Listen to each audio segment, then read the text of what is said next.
افسانه‌های جالب، قصه‌های رنگین، دلیری و چالاکی قهرمان‌های افسانه‌ها در برنامه خواب شیرین برای بچه‌های عزیز و شیرین از رادیوی تاجیکستان.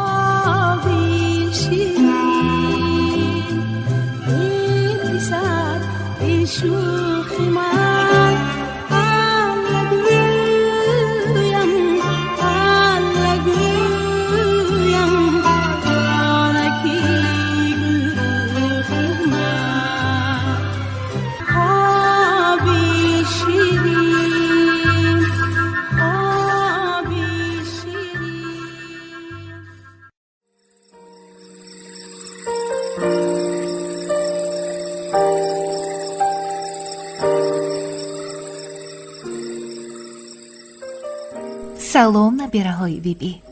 ана боз вақти афсонахонӣ расид. имрӯз ман ба шумо аз китоби афсонаҳои халқи тоҷик афсонаи хеле зебои эраҷи девафканро мехонам. буд набуд як замоне дар хатлон замин сафар ном марди ҳунарманде буд. вай барои осёбҳои мамлакат, барои сутуну деворҳои қасру қалъаҳо санг метарошид. як замоне ба ватани ӯ лашкари хунрезу бераҳми дев ҳуҷум овард. сангтарош ҳамроҳи ҳамватанони худ ба ҷанги зидди девҳо рафта, чанд вақт дар майдонҳои ҳарбу зарб корнамоӣ карда, билохир ба дасти девҳо асир афтод. солҳо мегузаштанд, вале аз ӯ дараке набуд. писари сангтарош эраҷ, ки он вақт яксола буд, бепадар калон шуд. эраҷ аз хурдӣ осори шуҷоат ва доноӣ аз худ зоҳир мекард. чолокӣ ва ҳусни одоби ӯ ҳайратангез буд.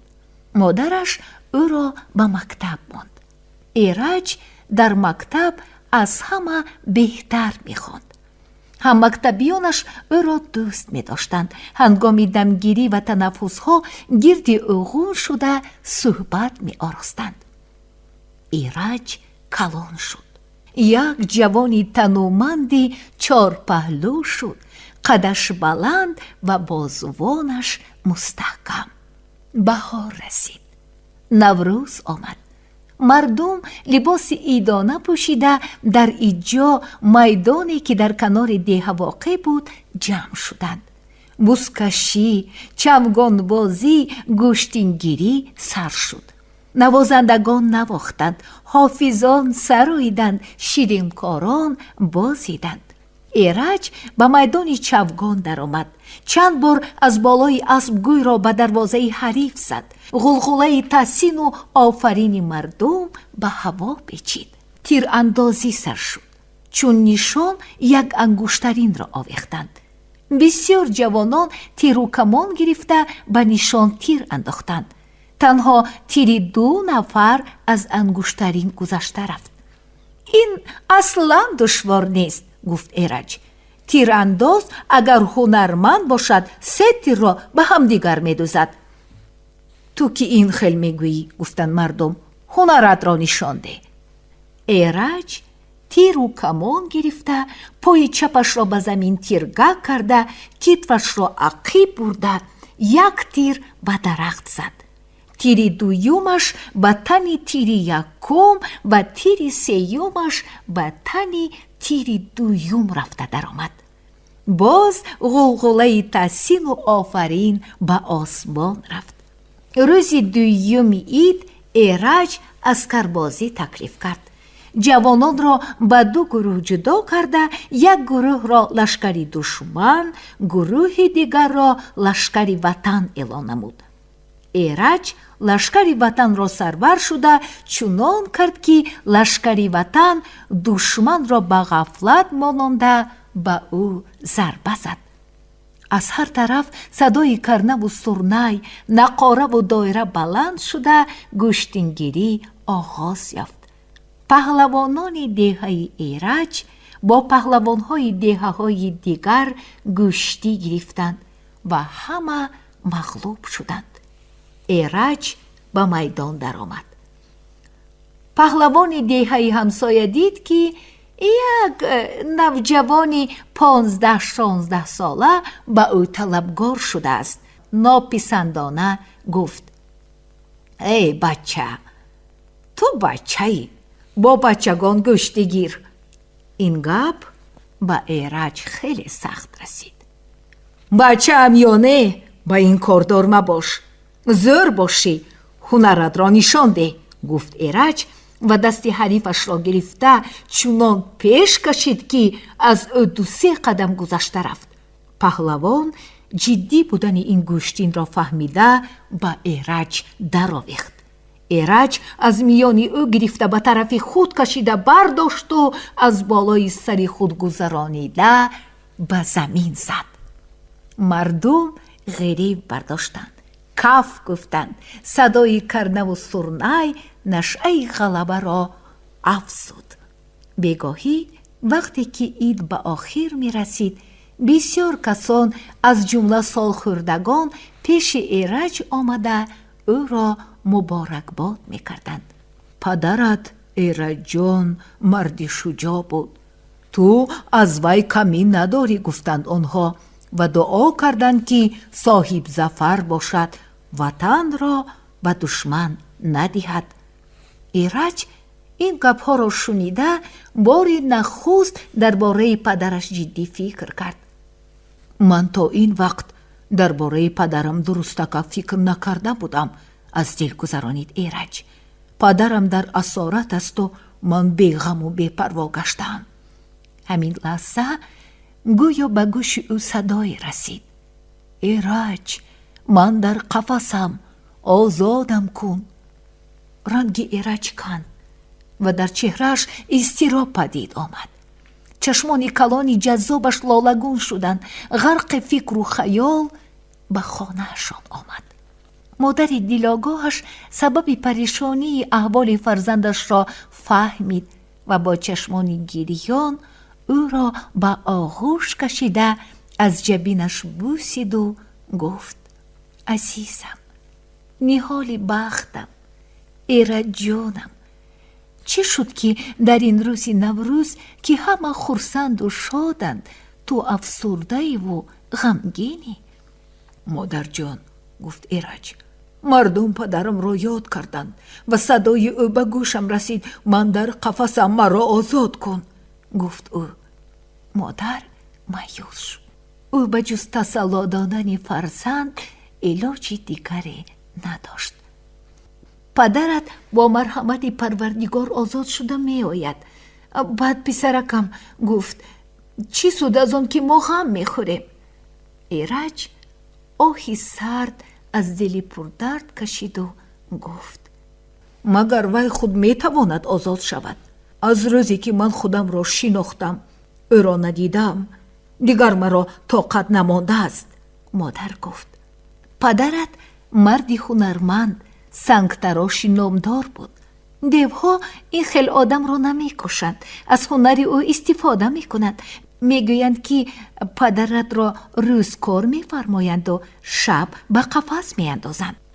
سخنان مادر بیتی را به خاطر ایرج آورد که دیروز در اینجا از زبان حافظان شنیده بود. بلبل ز هنرمندی گرفتاری قفس شد، از بیهنری بین چی فراغت دارد زاغ. ایرج درباره دیوها نقلها شنیده بود. می گفتند که دیوها مخلوقهای بدهیبتند و بیرحمند.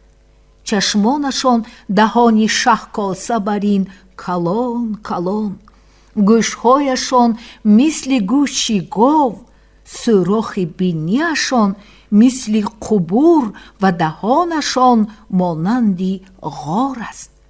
آدمیزاد را بد می بینند و هر جا هر کس را بینند از سیر گرفته با خود می برند. در کوهی عظیم قلعه ساخته بودند و هر زمان از قلعه بیرون رفته به باششگاه های آدمان هجوم می کنند، می کشند و غارت می کنند و می برند. ایرج تمام شب جنگی با دیوان را خواب دید. در این جنگ خود را گاه در صحراهای پر از آتش یا در پشت سیمرغ، گاه با دیو دست به گریبان، گاه در غار و یا در سری کوهی بلند میدید و گاه دستانش را قنات کرده در هوا میپرید. پگاه با حال خسته از خواب بیدار شد. غمی اسیری پدرش در دلش شدت گرفته بود. شمشیرش را گرفته به میانش بست و کمانش را به کتفش آویخته به مادرش گفت: خیر مادری عزیز، من رفتم. مادرش چی گفتنش را ندانسته حیران ماند. همسایگان گمان کردند که ایرج مثل هر وقته به شکار می رود. خیر، سلامت بازگرد، شکارت با برار شود، منتظریم، باور داریم که زود باز میگردی، گفتند همسایگان. ایرج خندید و جبین مادرش را بوسیده به اسب خود سوار شد و به طرف صحرا راند. چند شب و روز کوه و صحرا طی کرده به لب چشمه فرآمده دم گرفت. او غرق خیال نشسته بود که ناگاه در دامن کوه پیرمردی را دید. ایرج خیسته به نزد او رفت. پیرمرد به ایرج اعتبار نداد. او زیر لب دعای می‌خواند. ایرج با دقت برای او نگریست. خوش سرعت و بلند قامت بود. ایرج سلام داد. پیرمرد سر برداشته جواب سلام داد و از کجا می آیی؟ کجا می روی؟ گفته پرسید. من سیاه هستم، سیر و گشت می کنم، گفت ایرج. ولی من می خواستم دانم که شما برای چی در این جایها که پای آدمی زاد نرسیده است تنها گشته اید؟ من قصد جنگی با دیوان را دارم، گفت پیرمرد. ایرج این گپ را شنیده از جای جسته خیست و از دیر گذرانید که این است رهنما و مددگار من هم برای جنگی با دیوان اینجا آمدم، گفت ایرج. عجب، گفت پیرمرد. خورترکانی عزیز، شما قسم اول افسانه ایرج دیوافکن را شنیدید. ادامه این افسانه را پگاه در همین وقت و ساعت میشنوید.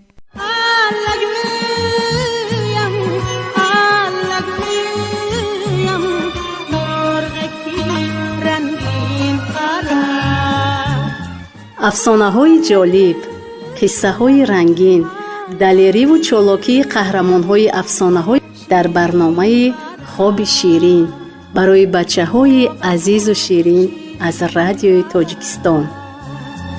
خواب شیرین برای